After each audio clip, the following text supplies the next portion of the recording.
Meus amigos, o nosso canal, ele aborda temas relacionados com a política, a economia e as questões sociais do Brasil, a política internacional, o sistema internacional, aí considerando o sistema econômico, o sistema ambiental. Nosso canal também, além dessas questões que nós consideramos como fronteiras do conhecimento, também aborda questões relacionadas com a ciência e tecnologia. Já produzimos vários vídeos abordando questões como, por exemplo, inteligência artificial, a questão da singularidade tecnológica e também sobre a singularidade humana. Em suma, nosso canal tem uma diversidade ampla de temas, de modo que, nesta oportunidade, vamos tratar de um assunto que está na ordem do dia, no âmbito da astronomia, diante de um fato novo que ocorreu,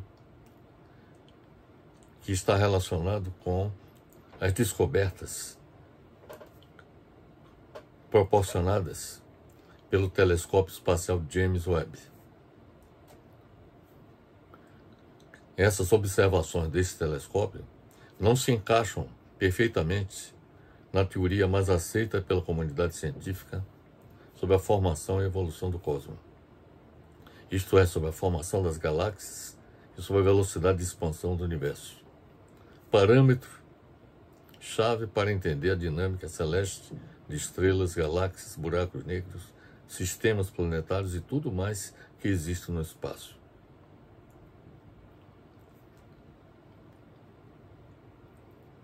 Então, existem novos fatos que apontam na direção da quebra de um paradigma que prevalece até o momento no que diz respeito à cosmologia, ou seja, sobre a formação e evolução do cosmos. É oportuno observar, meus amigos, que quando nós abordamos essa temática, nós estamos preocupados com uma questão que já tivemos oportunidade de abordar em vários vídeos, relacionados com a sobrevivência da espécie humana. E um dos aspectos que nós já enfatizamos foi a necessidade de que avanços científicos e tecnológicos sejam capazes de proporcionar essa sobrevivência da espécie humana, não só no planeta Terra, mas também fora do planeta Terra. Porque um aspecto que eu tenho enfatizado, inclusive em vídeos e artigos que temos publicados, é a necessidade de que a humanidade seja capaz de desenvolver sistemas de ciência e tecnologia que proporcionem as condições para que a humanidade possa sobreviver fora da Terra. E é por isso que a questão da astronomia é um tema que nós já abordamos em várias oportunidades e é o que estaremos abordando a partir deste momento.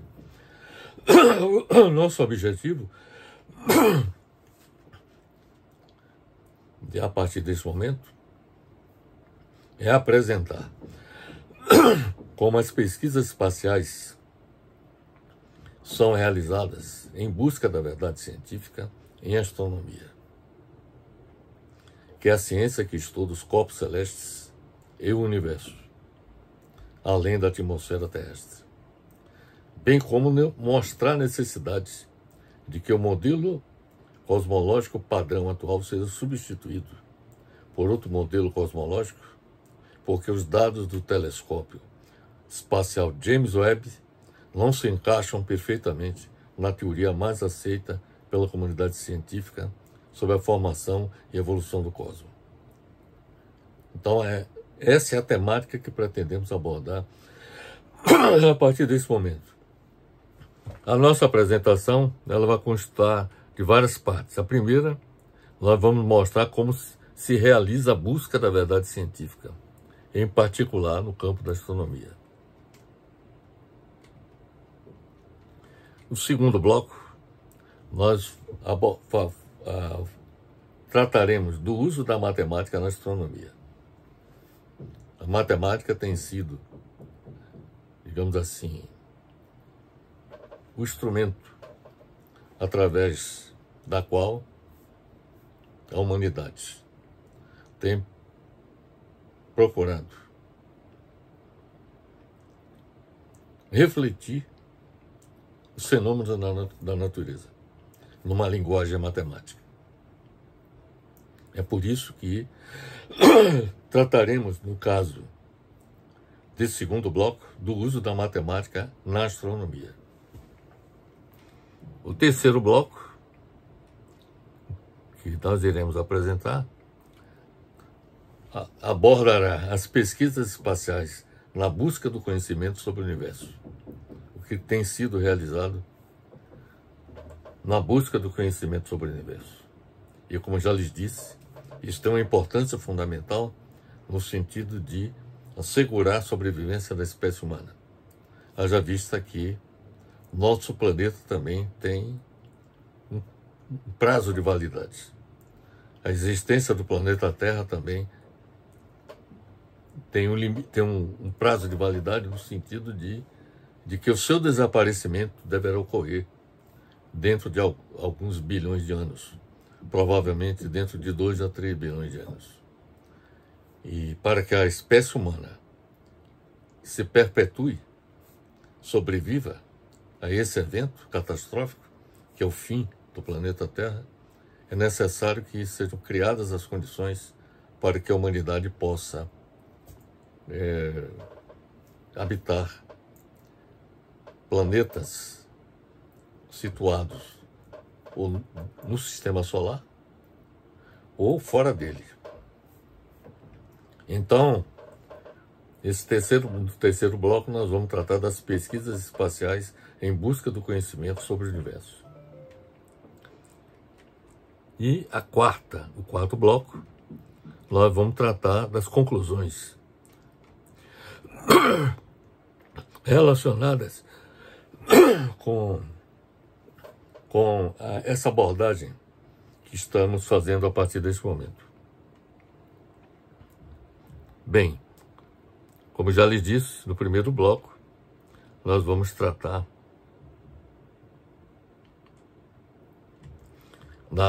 da busca da verdade científica, como se realiza a busca da verdade científica. Bem, de início é importante observar que a verdade é o objetivo genuíno de toda investigação científica. Todo objetivo da ciência é chegar à verdade em todos os campos do conhecimento. A verdade não possui um significado único, tampouco estático e definitivo.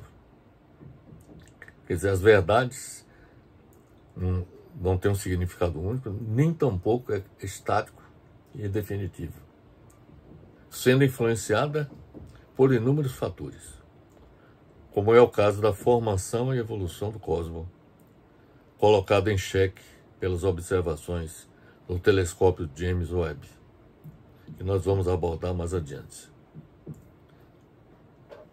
A concepção da verdade foi objeto de estudo por Leibniz,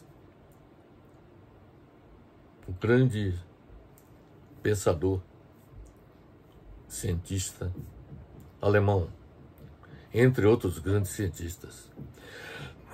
Para Leibniz, seria necessário distinguir dois tipos de verdade. De um lado, as verdades de razão, e de outro, as verdades de fato.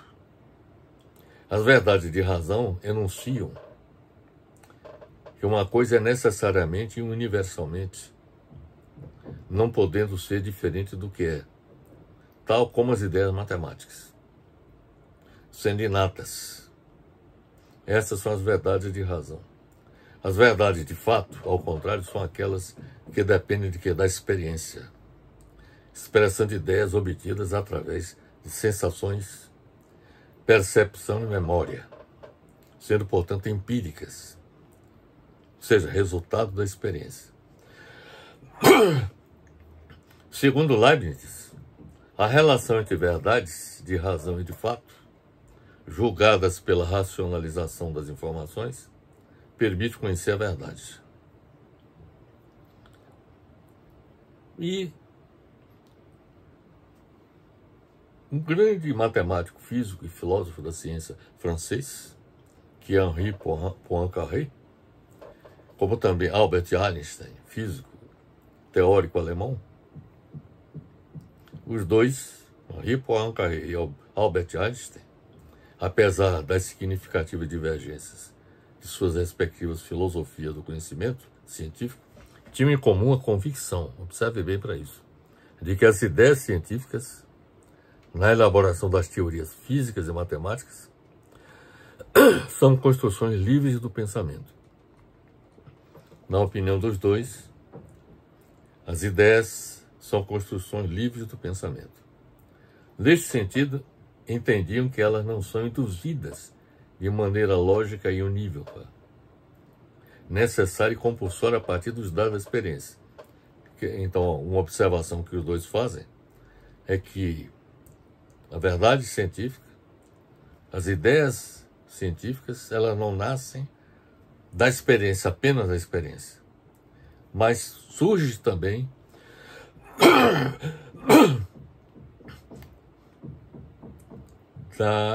de construções livres do pensamento.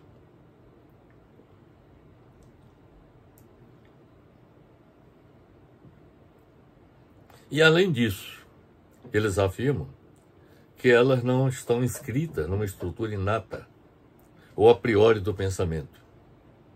Então, observe bem para esse aspecto, de que as ideias científicas, elas não nascem necessariamente da experiência, dos resultados da experiência, mas nascem também das construções livres do pensamento.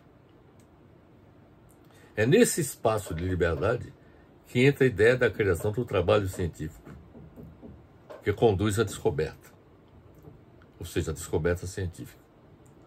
Da maneira mais clara, Poincaré e Einstein, ambos insistiram neste aspecto, que era para eles a característica mais importante da atividade do conhecimento, e que se situava efetivamente no centro de suas epistemologias. O que é epistemologia? É um ramo da filosofia que se ocupa de questões como a origem, a formação e a natureza do conhecimento.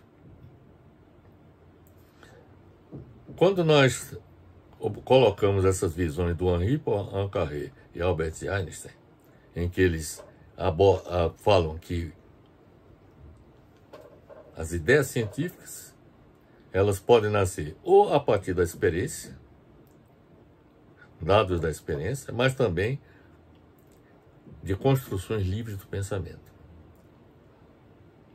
Eu quero dizer o seguinte: de modo geral, as construções resultantes, digamos assim, da experiência, isso são aquelas construções que são estruturadas com base no método indutivo. Depois nós vamos tratar do que significa o método indutivo. E as construções livres do pensamento estão mais relacionadas com o método dedutivo, que nós vamos também abordar mais adiante. Na busca da verdade científica, são adotadas duas abordagens: a empírica, que é a indutiva, e a racional, dedutiva, que é o que nós falamos a respeito do pensamento, tanto de Poincaré quanto de Einstein. Então, na busca da verdade científica, são adotadas duas abordagens: a empírica, a indutiva, e a racional, dedutiva. A indutiva é baseada na experiência, e a dedutiva são aquelas construções livres do pensamento. Depois nós vamos mostrar como a verdade se realiza a partir da adoção de cada um desses métodos. O método indutivo se baseia em observações específicas para formular uma teoria geral. Ou seja, de experimentos que são realizados, sobretudo em laboratório,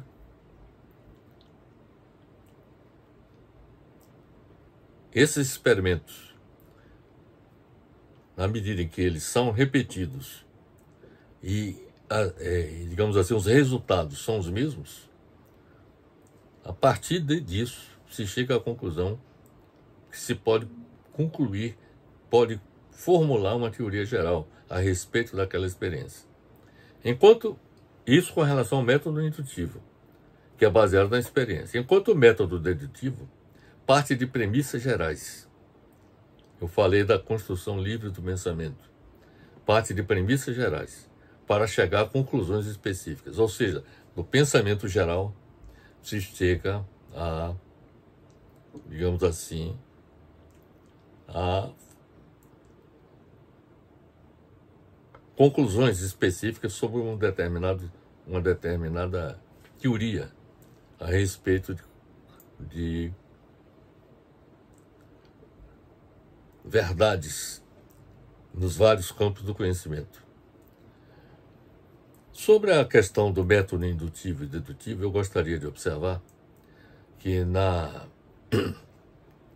tese de doutorado que eu defendi na Universidade de Barcelona, sobre os condicionantes do desenvolvimento econômico e social, nós adotamos dois métodos, tanto o indutivo e o dedutivo.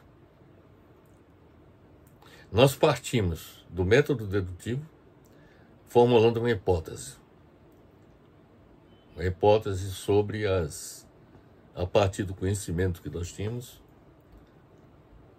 do desenvolvimento econômico e social em vários países do mundo.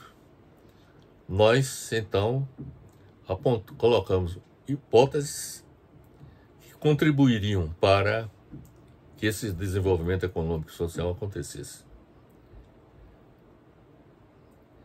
E para confirmar essa tese de que essas condicionantes do desenvolvimento eram verdadeiras, nós realizamos pesquisas sobre o processo de desenvolvimento em cada país do mundo. Aliás, em países selecionados do mundo. Os países desenvolvidos, os países em desenvolvimento e os países atrasados. Então, vários países foram selecionados. Os países desenvolvidos, os países em desenvolvimento e os países economicamente atrasados. E procuramos, na análise de cada um desses países, identificar os fatores condicionantes que contribuíram para o desenvolvimento desses países. Ou fatores que contribuíram para o atraso de alguns desses países. Então, a partir desses elementos, nós procuramos, então, trabalhar os dois métodos. Nós formulamos um método dedutivo a partir do conhecimento que nós tínhamos do ambiente econômico, dos sistemas econômicos existentes em nosso planeta, e procuramos, através do método indutivo, confirmar aquelas hipóteses que nós defendemos, ou seja, aquelas construções livres do meu pensamento, usando aquela visão de Poincaré e de Einstein, aquela construção livre do pensamento, procuramos confirmar se aquelas hipóteses que eu considerava verdadeiras, se efetivamente se realizavam na prática. E para isso usamos o método indutivo, que é baseado na experiência. E para isso nós levantamos dados econômicos, sociais, sobre diversos países, pesquisamos a literatura sobre o desenvolvimento de cada um desses países e a partir daí formulamos chegamos às conclusões, confirmando as hipóteses que havíamos colocado inicialmente com relação às condicionantes do desenvolvimento econômico e social. Mas, voltando à questão do método, eu diria o seguinte: o método indutivo se baseia em observações específicas para formular uma teoria geral. Ou seja, no método indutivo, baseado na experiência, você pode formular uma teoria geral. Já o método dedutivo parte de premissas gerais. No caso da minha tese de doutorado, eu parti de premissas gerais para chegar a conclusões específicas. Mas para chegar às conclusões específicas, eu tive que recorrer ao método indutivo. Então, eu trabalhei com os dois métodos. Na abordagem indutiva, formulada por Francis Bacon, foi quem formulou a abordagem indutiva, extraem-se os princípios gerais a partir da análise de dados coligidos através da observação e da experimentação, conforme lhes falei, né? Então, o método indutivo é baseado na observação e na experimentação. No caso, por exemplo, da astronomia, até mais recentemente, no século XX, a astronomia era baseada fundamentalmente na observação, através de telescópios. Mas a partir do momento em que foram desenvolvidas sondas espaciais e em que foram encaminhados, no caso, por exemplo, de Marte, de 3 sondas espaciais como rovers. Depois nós vamos falar especificamente sobre o papel das sondas espaciais. Então foi possível colher, por exemplo, do planeta Marte, informações concretas sobre sobre as características específicas do planeta Marte, sobre a geologia do planeta e sobre as condições da atmosfera do planeta, as características físico-químicas do planeta. Então isso foi possível através de experimentos realizados no local. Então, pela primeira vez na história da humanidade, a astronomia, que antes dependia fundamentalmente do uso de telescópios e de formulações teóricas baseadas em modelos matemáticos, depois nós vamos tratar falando desse assunto, foi possível fazer experimentos. Então a abordagem indutiva, formulada por Francis Bacon, extrai-se princípios gerais a partir da análise de dados coligidos através da observação. Como eu lhes falei, a astronomia se faz através do telescópio e da experimentação. Mas também a observação é realizada através de sondas espaciais, que são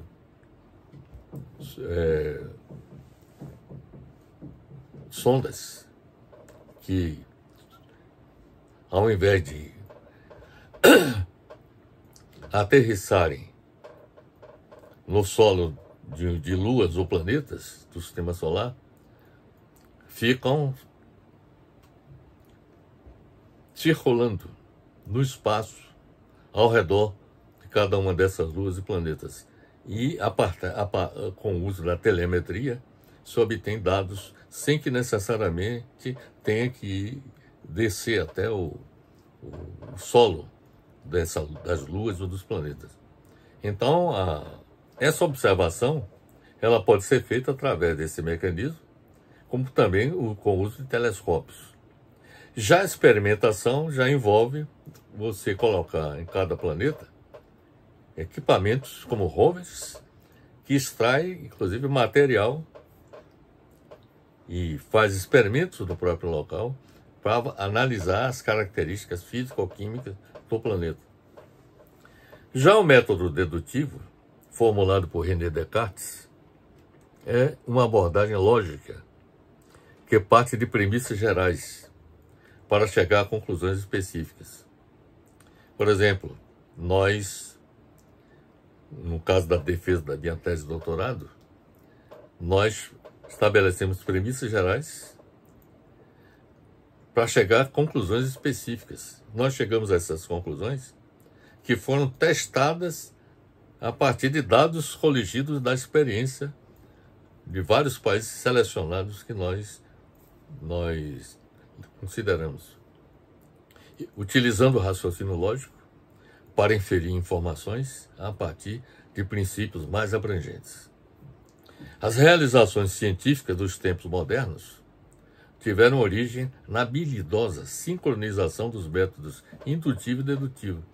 Foi o caso da nossa tese de doutorado. Nós utilizamos uma sincronização habilidosa tanto do método indutivo quanto do método dedutivo. Antes de Isaac Newton, é importante observar o seguinte, que duas tendências opostas orientavam a ciência para chegar à verdade científica. Uma, o método empírico indutivo formulado por Francis Bacon, conforme eu lhes falei. E, segundo, o método racional dedutivo formulado por René Descartes, conforme também já lhes expliquei. Observe o seguinte, ultrapassando Bacon em sua experimentação sistemática e Descartes em sua análise matemática, que inclusive o método racional dedutivo formulado por René Descartes se apoiava muito na análise matemática. Newton unificou as duas tendências. Assim estava montado o modelo de ciência que vigora até o presente momento. Foi Newton quem deu vida ao sonho de Descartes, completando a Revolução Científica. A Revolução Científica, que começou no século XV, tornou o conhecimento mais estruturado e mais prático, absorvendo o empirismo como mecanismo para consolidar as verdades científicas. Em meio a toda a efervescência favorável à Revolução Científica, a matemática ganhou espaço. Observe bem. Em meio a toda a efervescência favorável à Revolução Científica, a matemática ganhou espaço e se desenvolveu com grande relevância para o desenvolvimento de um método científico mais rigoroso e crítico. A matemática passou a descrever verdades científicas. Essa é que é a realidade, meus amigos. Eu diria que praticamente, em todos os campos do conhecimento, a matemática representa a expressão da verdade científica expressa em cada um desses campos do conhecimento. A matemática ganhou espaço e se desenvolveu com grande relevância para o desenvolvimento de um método científico rigoroso e crítico. A matemática passou a descrever verdades científicas, especialmente em astronomia. E agora nós vamos ao segundo bloco da nossa apresentação, em que nós vamos abordar o uso da matemática na astronomia. É importante observar que a matemática e a astronomia são ciências que se relacionam desde a antiguidade. Várias descobertas científicas da humanidade são atribuídas a esta relação. Os babilônios já relacionavam essas duas ciências. A astronomia primitiva,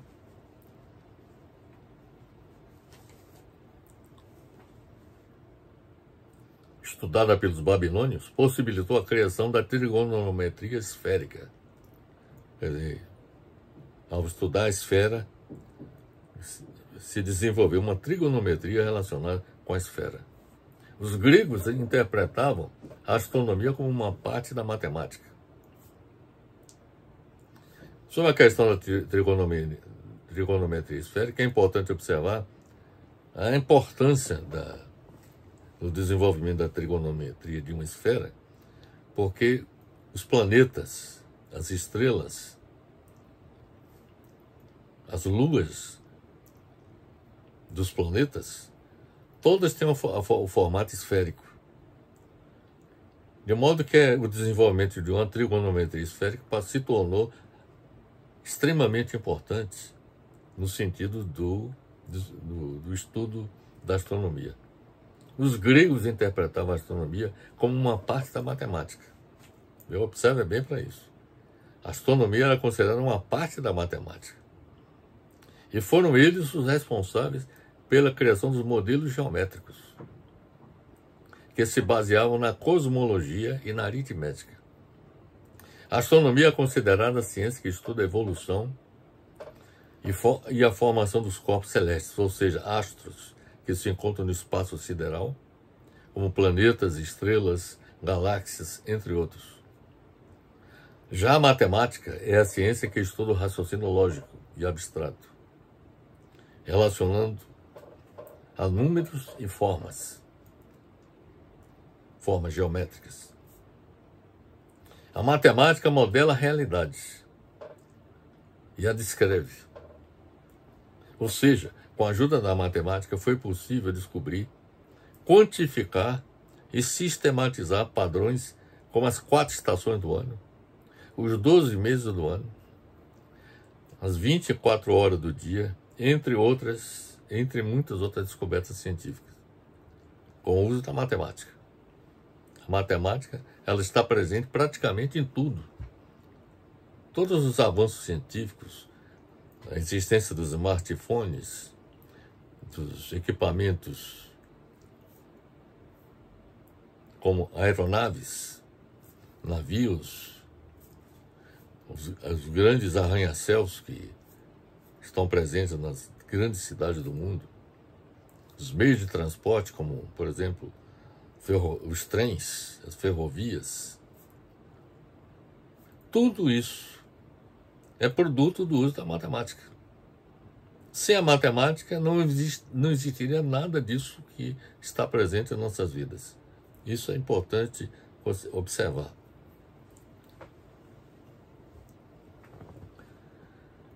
Já a matemática é a ciência que estuda o raciocínio lógico e abstrato, relacionado a números e formas geométricas. A matemática modela a realidade e a descreve. Ou seja, com a ajuda da matemática foi possível descobrir, quantificar e sistematizar padrões como as 4 estações, os 12 meses do ano, as 24 horas do dia, entre muitas outras descobertas científicas, conforme lhes falei há pouco. E agora vamos falar de alguns grandes matemáticos e cientistas, astrônomos, que, com o uso da matemática, possibilitaram promover avanços do conhecimento na área da astronomia. Eratóstenes calculou a distância do Sol e da Lua em relação ao nosso planeta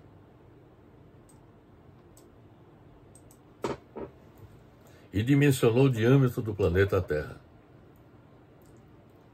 com o uso da matemática.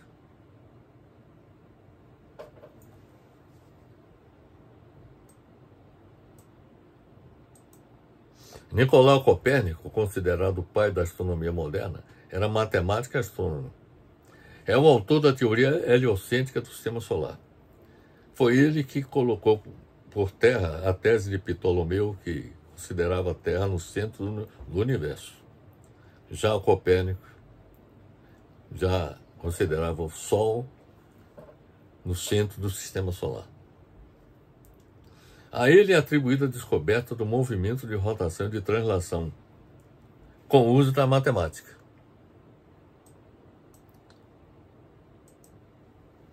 Kepler acreditava que a matemática fundamentava os fenômenos da natureza. Kepler foi também um grande cientista astrônomo também. Acreditava que a matemática fundamentava os fenômenos da natureza e que o Sol ocasionava os movimentos relacionados ao sistema solar.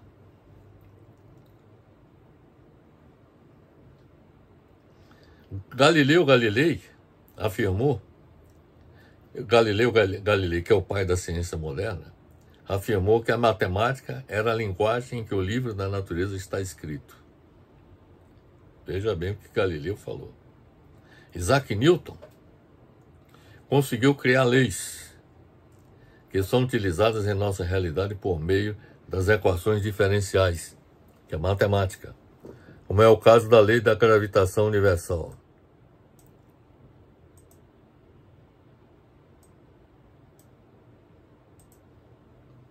Einstein elaborou sua teoria da relatividade geral, com uso de matemática avançada, que revolucionou o mundo da física e da astronomia.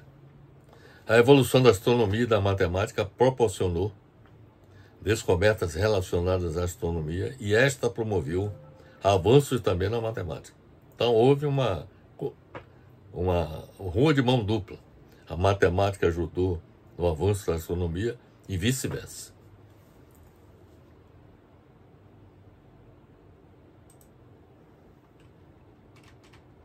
Um outro grande cientista, também astrônomo, como já lhes falei, Johannes Kepler, foi um astrônomo e matemático alemão. Ele é o mais conhecido por suas 3 leis do movimento planetário. Tudo isso traduzido matematicamente. Nenhum contemporâneo de Kepler concedeu à matemática um lugar de tamanha importância.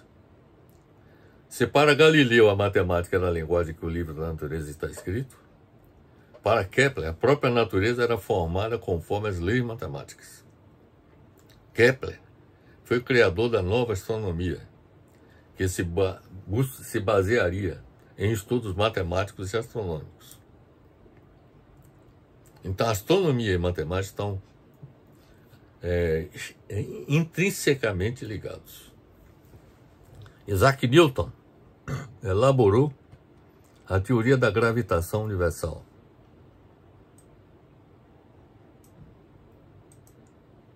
Fundamentada no método científico e com uma profunda sistematização matemática. Poucos deixaram seu nome na história da física e da matemática como Isaac Newton. Suas contribuições para a astrofísica e para a astronomia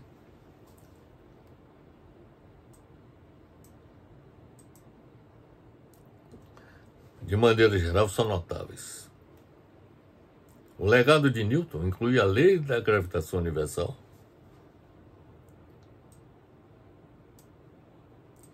que determina que tudo que tem massa se atrai com uma força maior quanto maior forem as massas e menor for a distância entre os corpos.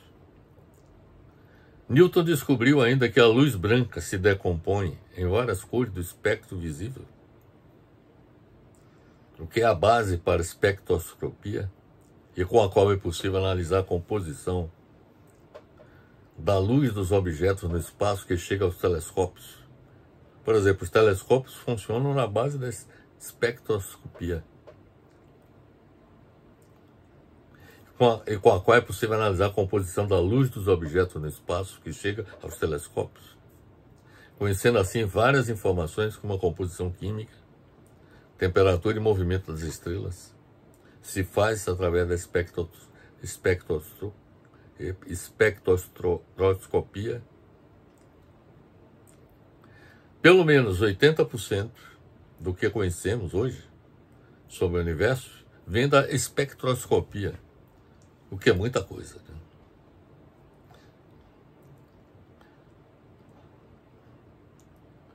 Porque, com o uso de telescópios, nós ampliamos o nosso conhecimento sobre o universo e a espectroscopia está presente nos telescópios. Albert Einstein foi protagonista dessa nova fase de redefinição de padrões na ciência.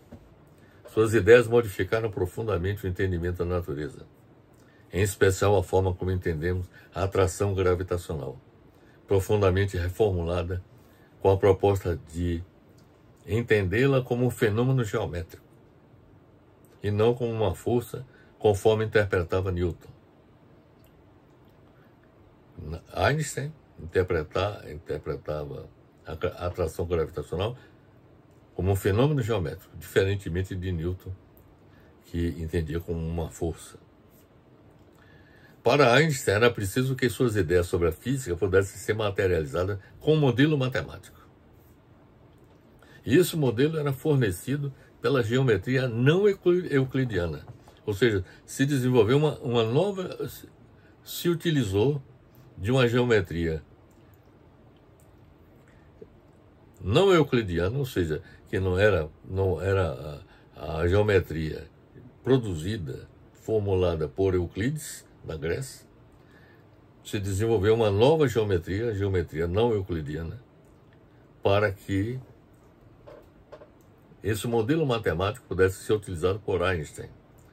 Quando começou a elaborar sua teoria da relatividade geral, Einstein percebeu que precisaria usar a geometria diferencial, desenvolvida a partir do século XIX por grandes matemáticos, como Gauss,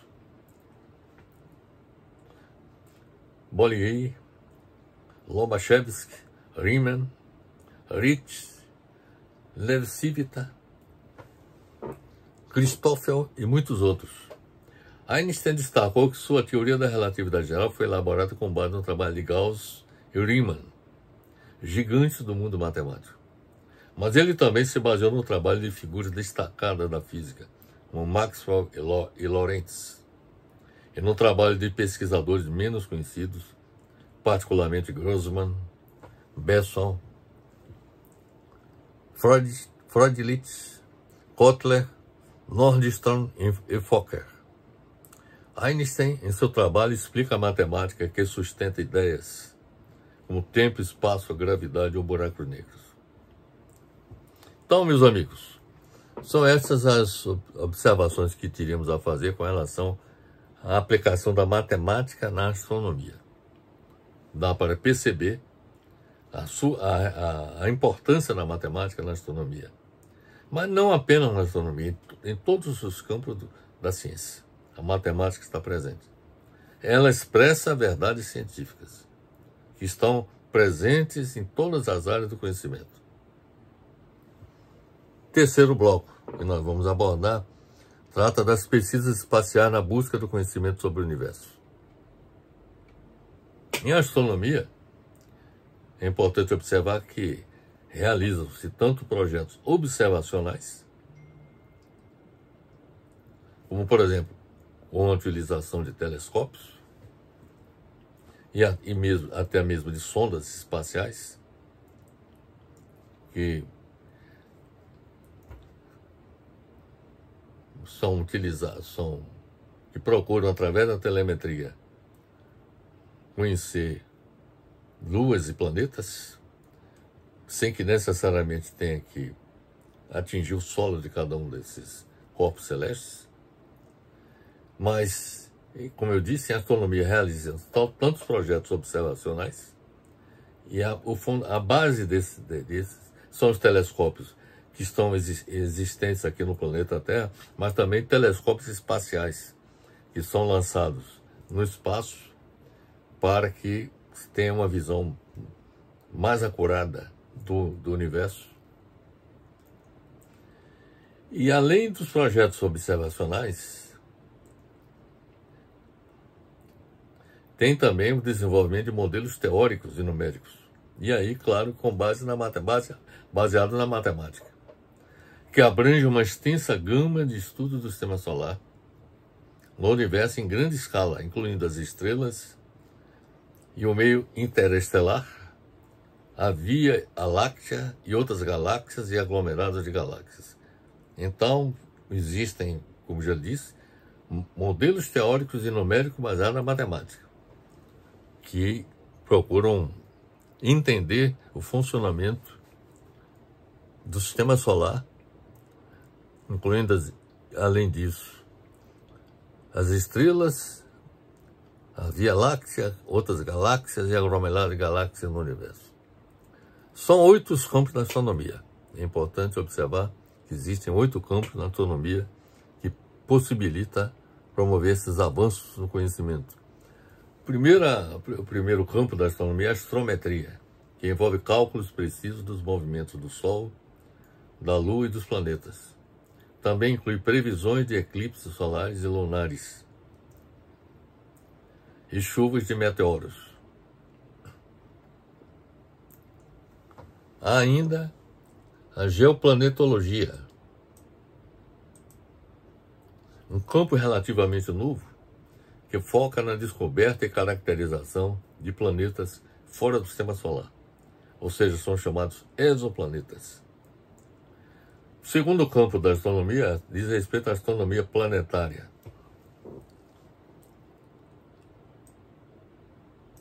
que busca identificar como surgiu o sistema solar, que se concentra na formação, evolução e morte dos planetas, luas e outros objetos do sistema solar, incluindo também a geologia planetária.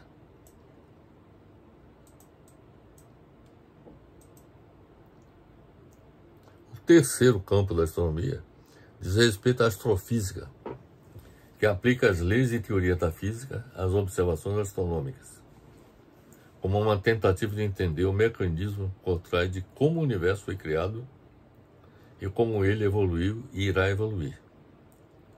Então, a teoria do Big Bang, por exemplo, está relacionada com a astrofísica. O quarto campo da astronomia diz respeito à astroquímica, que estuda a composição e as reações de átomos, moléculas e íons no espaço.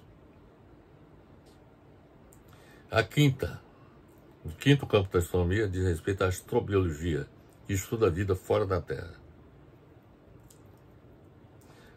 O sexto campo da astronomia diz respeito à astronomia estelar, que diz respeito à classificação de estrelas e populações de estrelas e realiza o estudo do ciclo de vida e a estrutura do Sol e das estrelas.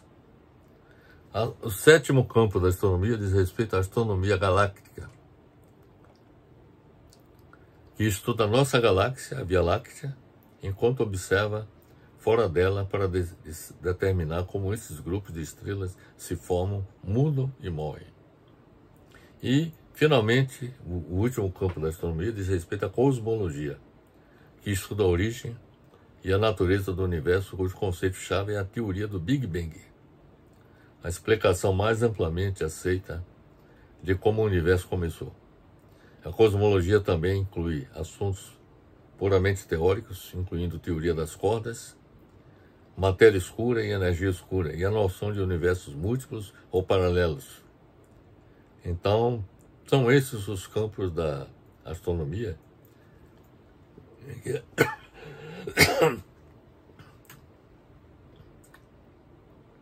em que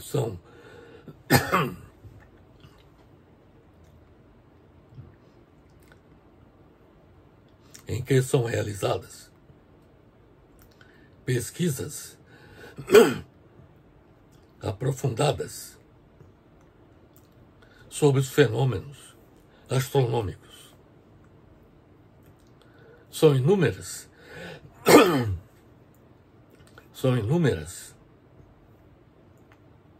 as dificuldades em astronomia para promover o avanço do conhecimento sobre o universo. Quais são essas dificuldades? Uma delas é representada pela imensidão do cosmos. E a segunda é representada pela alta complexidade dos fenômenos astronômicos.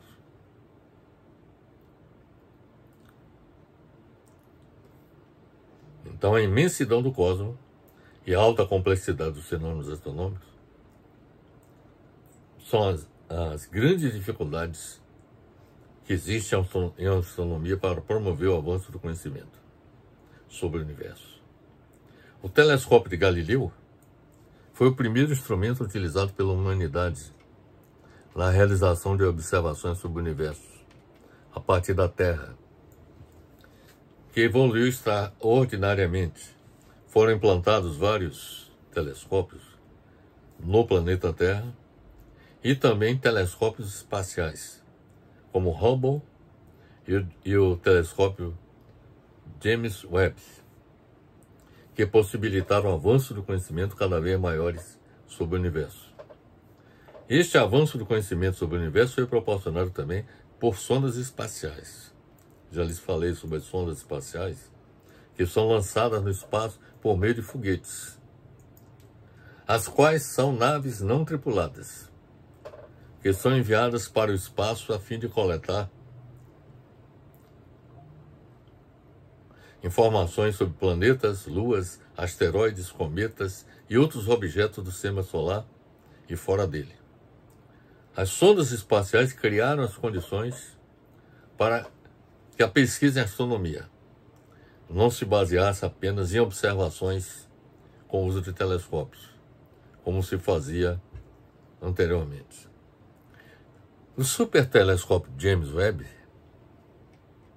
com suas recentes descobertas, mostra a importância do telescópio ao revelar com rapidez inesperada uma série de informações que estão colocando em xeque teorias cosmológicas, inclusive a teoria do Big Bang, pois as suas observações têm revelado galáxias mais distantes e antigas que possuem estruturas que parecem ser maduras demais para terem se formado tão depressa após o Big Bang, questionando o modelo padrão da cosmologia que admite ser nessas galáxias mais antigas, menos massivas. Quer dizer, o modelo padrão da cosmologia afirma que as galáxias mais antigas eram menos massivas do que as atuais, como a Via Láctea, por exemplo. Mas o telescópio James Webb está mostrando que essas galáxias mais distantes e antigas possuem estruturas que parecem ser maduras demais para terem se formado tão depressa após o Big Bang, questionando, portanto, o modelo padrão da cosmologia.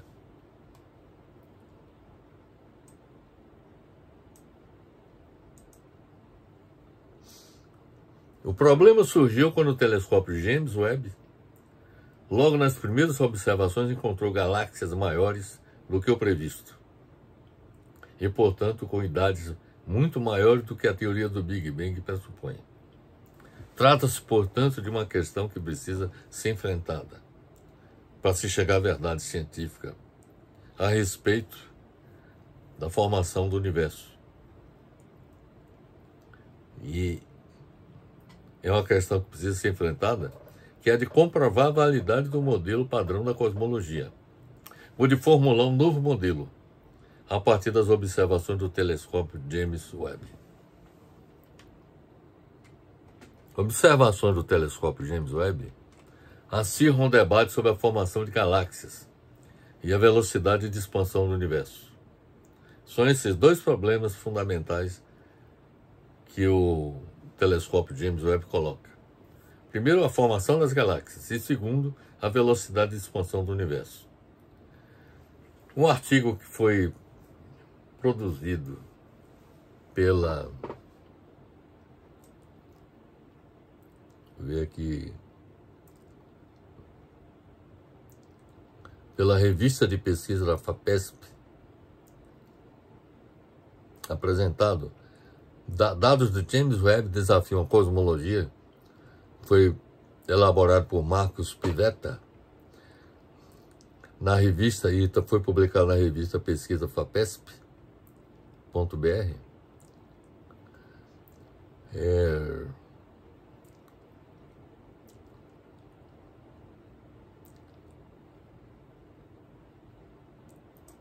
Observações do telescópio James Webb, repito, acirram um debate sobre a formação de galáxias e a velocidade de expansão do universo. O artigo Dados do James Webb desafiam a cosmologia, que foi publicado pela revista da FAPESP, por Marcos Pivetta, informa que os dados do telescópio espacial James Webb não se encaixam perfeitamente na teoria mais aceita atualmente pela comunidade científica sobre a formação e evolução do cosmos. E o que nós vamos apresentar logo em seguida é um resumo deste artigo que foi publicado pela revista da FAPESP, por Marcos Pivetta.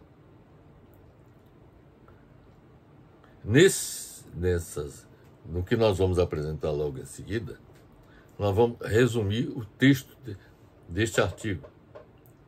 Dados de James Webb desafiam a cosmologia, que apresenta a inesperada descoberta no universo nascente e longínquo de galáxias maduras. um tipo de estrutura que, em princípio, deveria aparecer apenas mais tarde. Além disso, reforça uma divergência de algumas décadas sobre a velocidade de expansão do universo, parâmetro-chave para entender a dinâmica celeste de estrelas, galáxias, buracos negros, sistemas planetários e tudo mais que existam no universo.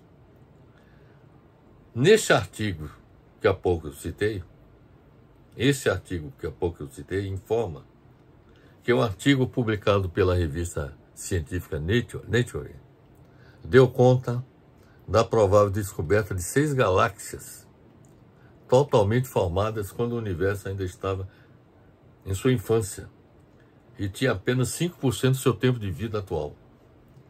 Entre 500 e 700 milhões de anos depois do Big Bang, a explosão primordial que teria originado o cosmos, essas galáxias já exibiam um tamanho quase igual ao da Via Láctea.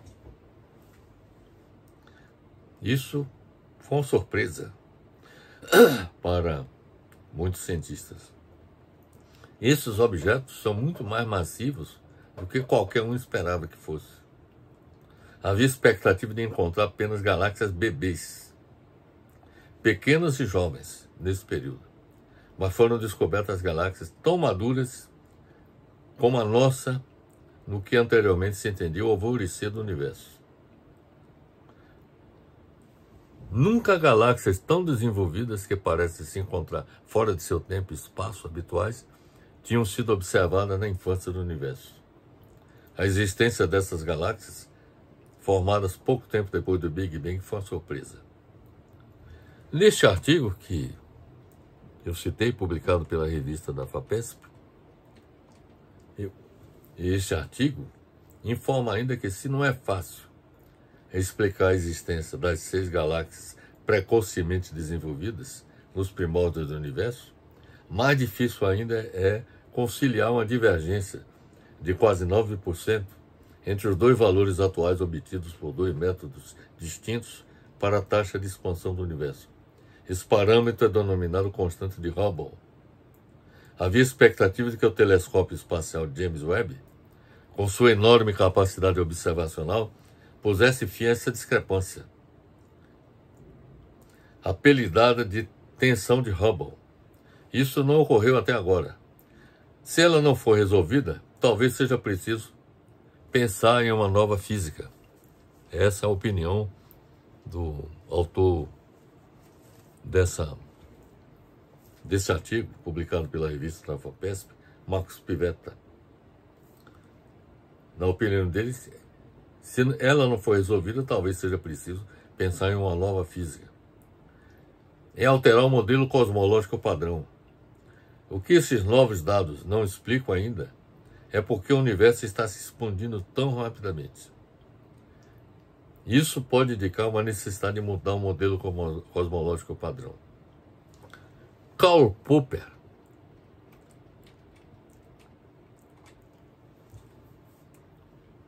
um grande filósofo, afirma que uma das questões que mais afligem o ser humano, sem dúvida, diz respeito à busca da verdade e, portanto, à validade da ciência. Para Karl Popper, a sustentação de uma teoria é sempre provisória. Serve bem para isso. Para Karl Popper, a sustentação de toda teoria, na opinião de Karl Popper, é sempre provisória, posto que suas conclusões serão sempre testadas empiricamente. Toda teoria que existe, e é considerada uma verdade científica, ela sempre é provisória, na opinião de Karl Popper. Enquanto a teoria se sustentar, por exemplo, enquanto ela existir, e não houver nenhuma contestação a essa teoria, nenhum progresso terá havido. Quer dizer, se aquela teoria ela se mantém, na opinião de Karl Popper, nenhum progresso terá havido. Ao contrário, quando uma prova falsear a teoria vigente, no caso, por exemplo, das observações do telescópio James Webb, quando uma prova é uma prova, essas observações mostram, quando uma prova falsear a teoria vigente, então a ciência evoluirá, na opinião dele.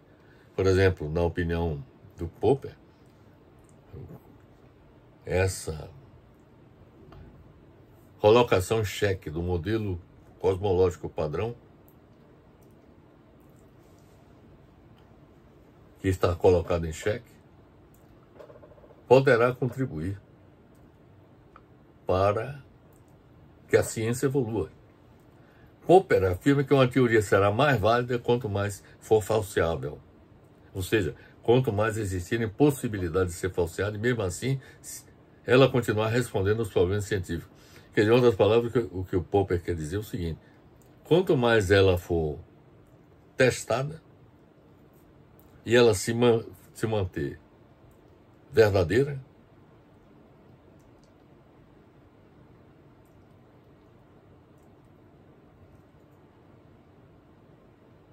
ela continuará respondendo aos problemas científicos. Enfim, para Popper, é necessário o enunciado poder ser testado empiricamente, não pela sua verificabilidade, mas pela sua falseabilidade, que é a característica de uma teoria ou hipótese que pode ser refutada por uma observação ou experimento. É o caso, por exemplo, do telescópio James Webb, que coloca em xeque o modelo cosmológico padrão, que defendia a tese de que nos primórdios do universo as galáxias não eram bebês, vamos dizer assim, eram de pequena escala comparada com as galáxias atuais. E as observações demonstram o contrário. Então,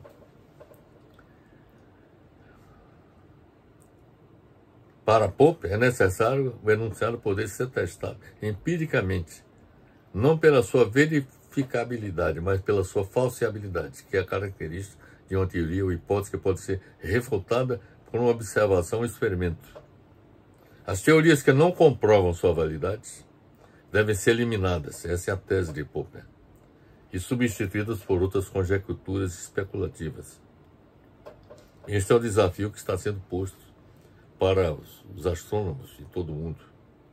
Repensar o modelo cosmológico padrão e formular um novo modelo cosmológico padrão. Pelo exposto, meus amigos, fica evidenciada a necessidade de formular um novo modelo cosmológico em substituição ao modelo cosmológico padrão atual, para oferecer respostas plausíveis sobre a formação de galáxias e a velocidade de expansão do universo. O novo modelo cosmológico terá que ser comprovado rigorosa e implacavelmente para substituir o modelo cosmológico padrão. Algumas sondas espaciais, meus amigos, orbitam planetas e luas. Nós falamos sobre os telescópios, e em particular o telescópio James Webb, que colocou em xeque o modelo cosmológico padrão. Algumas sondas espaciais orbitam planetas e luas. Outras chegam a pousar neles. Então, eu lhes falei que as sondas, muitas vezes, elas ficam orbitando planetas e luas, mas outras chegam a pousar neles. Mas há também aquelas que apenas passam perto desses corpos celestes para estudá-los.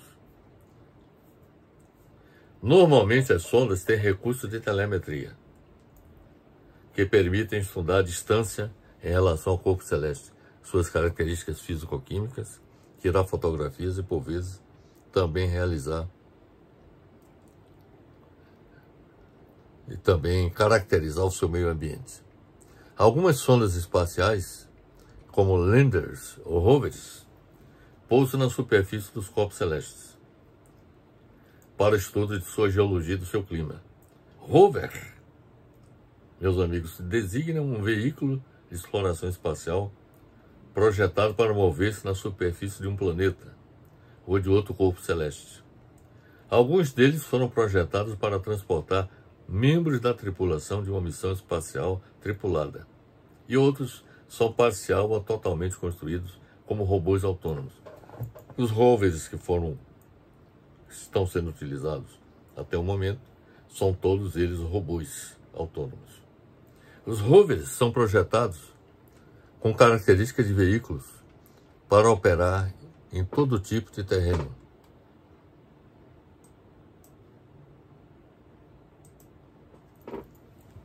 E são conduzidos ao seu destino através de espaçonaves do tipo aterrissador. Os rovers são usados em condições muito diferentes das encontradas na Terra, o que implica algumas características especiais de projeto, tais como rodas com movimentação e tração independentes, além de braços e instrumentos robóticos. Entre os rovers é importante destacar 3 deles: o Spirit, o Opportunity e o Perseverance, utilizados na pesquisa sobre o planeta Marte, que já vem sendo explorado há 60 anos, e é de grande interesse científico porque acredita-se que o planeta vermelho pode ter sinais de vida mesmo que já extinta. Além disto, o planeta Marte está sendo colocado como uma alternativa de colonização por parte dos seres humanos, de colonização do espaço por parte. Seria a primeira experiência de colonização do espaço pelos seres humanos. Bem, estas, portanto, são as observações que nós teríamos a fazer sobre as pesquisas espaciais que estão sendo realizadas atualmente no campo da astronomia. Agora vamos apresentar as conclusões da nossa apresentação. Pelo exposto, na busca da verdade científica, são adotadas 2 abordagens: a empírica, a indutiva, e a racional, que é a dedutiva.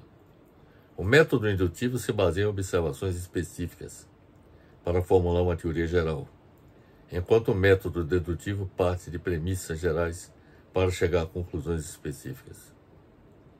A matemática ganhou espaço e se desenvolveu com grande relevância para o desenvolvimento de um método científico mais rigoroso e crítico. A matemática passou a descrever verdades científicas, especialmente a astronomia. E isso nós apresentamos vários argumentos nessa direção. Em astronomia, realizam-se tanto projetos observacionais, por exemplo, com o uso de telescópios, ou de sondas que orbitam planetas e luas, como o desenvolvimento de modelos teóricos e numéricos baseados na matemática, que abrangem uma extensa gama de estudos do sistema solar,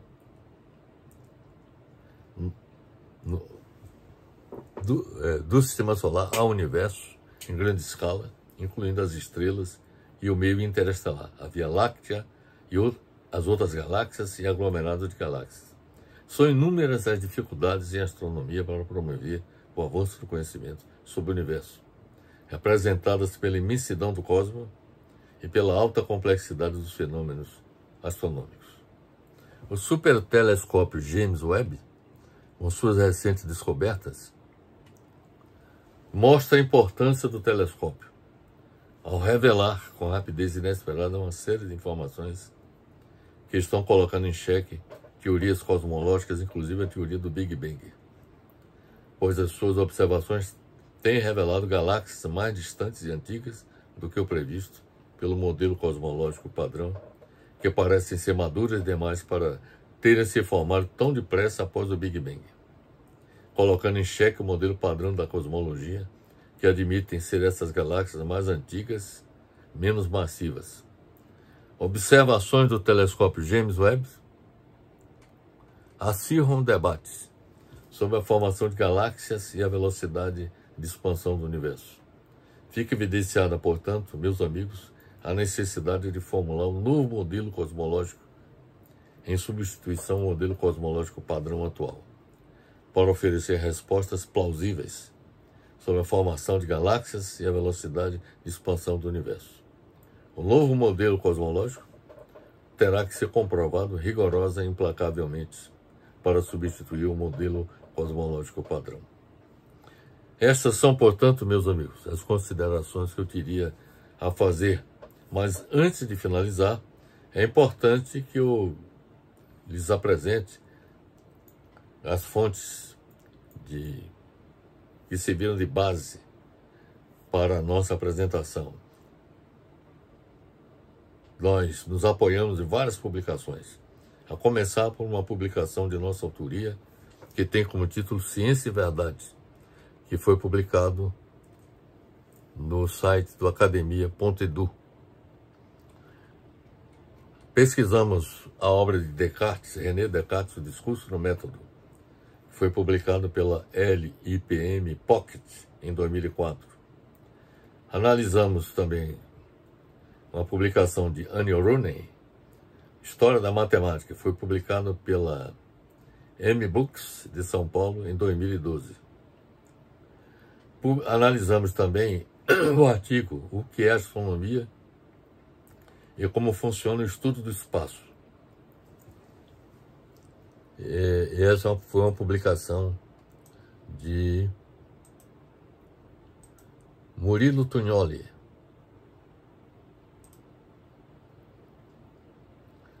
Que está disponível no site olhardigital.com.br. Analisamos também uma publicação, A Invenção do Telescópio por Galileu Galilei, que é uma publicação de Cláudio Fernandes, que está disponível no site brasilescola.uol.com.br. Analisamos também uma publicação, Telescópio Hubble, que foi publicado pelo Mundo Educação, está disponível no site do mundoeducação.uol.com.br. Analisamos também a publicação de Ana Posses, do William Mello e Geisa Pontes, o artigo Astrônomas explicam por que as imagens do James Webb são revolucionárias, está disponível na revista galileu.globo.com. Analisamos também uma publicação do Wikipedia, Telescópio Espacial James Webb, está disponível no site do wikipedia.org. Analisamos também a publicação de Felipe Freitas, Telescópio James Webb é capaz de detectar água em outro planeta, que está disponível no site mundoconectado.com.br. Analisamos também a publicação do Wikipedia Sonda Espacial, que está publicado no site pt.wikipedia.org. Analisamos também a publicação que tem como título Sondas Espaciais, publicada por Astronoo, está publicada no site astronoo.com. Também analisamos a publicação de Emerson Santiago, Robôs, Spirit e Opportunity, que está disponível no site infoescola.com. Analisamos a publicação da revista Exame, no site exame.com, cujo título é Perseverance Completa, um ano de busca por sinais de vida em Marte. Analisamos também a publicação de Daniele Cavalcanti, Exploração de Marte, que sondas, rovers e landers já foram enviados para lá, e está disponível no site canaltech.com.br. Analisamos também a publicação de Karl Popper, Lógica da Investigação Científica. Isso está publicado pela Abril Cultural, editora Abril Cultural, em 1975, de São Paulo. Analisamos o artigo de Marcos Pivetta, Dados do James Webb desafiam a cosmologia, que está disponível no site revistapesquisa.fapesp.br. Analisamos também a publicação de João Steiner, Sem Sir Isaac Newton, não existiria a astronomia que conhecemos, está disponível no site jornal.usp.br. E, finalmente, analisamos a publicação de Naisa Oliveira, Matemática e Astronomia, que está disponível no site brasilescola.uol.com.br. Portanto, meus amigos, são essas as considerações que teríamos a fazer sobre as pesquisas espaciais e a busca da verdade científica em astronomia. Eu enfatizo a importância dessa temática que estamos apresentando, Haja vista que é com o avanço do conhecimento em astronomia que a humanidade terá condições de fazer frente, oferecer respostas para a sua sobrevivência como espécie. A humanidade só terá condições de habitar e colonizar outros mundos desde que haja avanços do conhecimento em astronomia. Se temos avanços de conhecimento em astronomia, as chances da humanidade sobreviver ao fim inevitável do planeta Terra e do próprio Sistema Solar, as chances de sobrevivência serão deixarão de existir se não houver um avanço do conhecimento no campo da astronomia. É por isso que eu enfatizo a importância de tratar, de abordar essa temática, como já fiz em várias oportunidades, abordando essa questão da busca da sobrevivência da espécie humana. Sobre isso, é importante observar que nós já publicamos, pela editora Dialética, um livro, cujo título é A Humanidade Ameaçada e as Estratégias para sua Sobrevivência, enquanto nós tratamos das questões ligadas aos avanços científicos e tecnológicos, sobretudo no campo da astronomia, que deveriam ser implementados e desenvolvidos para que a humanidade possa sobreviver ao longo do tempo. Então, são essas, meus amigos, as considerações que eu teria a fazer. Espero que tenha sido claro em nossa apresentação e deixo aqui meu abraço fraternal para todos.